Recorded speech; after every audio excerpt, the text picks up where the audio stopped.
What legislative solutions would you support to address water scarcity and aquifer depletion? How would Kansas balance agricultural needs with long-term water sustainability? And what role should the legislature play in responding to climate-related risks or like natural disasters and things like that?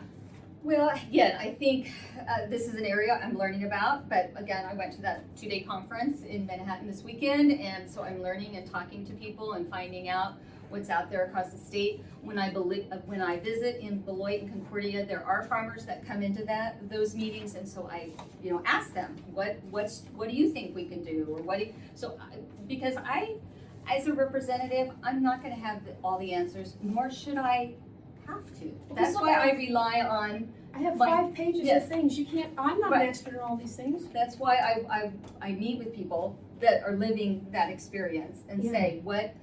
Because I know quantity and quality of our water in Kansas is a thing, and thank goodness we have a governor that's taking it very serious. And I think it's kind of like her -- issue right now is finding those. So it's a complex problem. There's lots of things that are underneath all of that. There's a lot of it that is up to the city. Right. Really, right. Ultimately, at the end of the day, like in Wichita, they have the largest thing or system or whatever, and so it's not like. I don't want the state coming into Wichita and telling us what we can or can't do with our water. Right.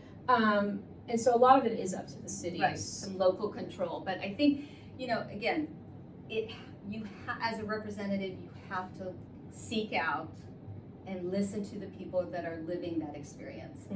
What do you see?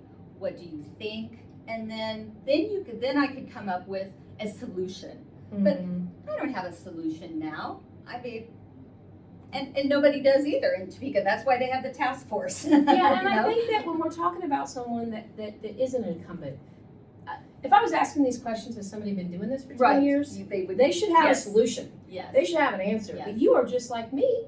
You are learning all about this stuff. So how can you possibly have a solution now? You may, through your education and learning, come to some real serious policy things that you can stand on and say, I'm going to do this. This is the first bill I'm going to introduce.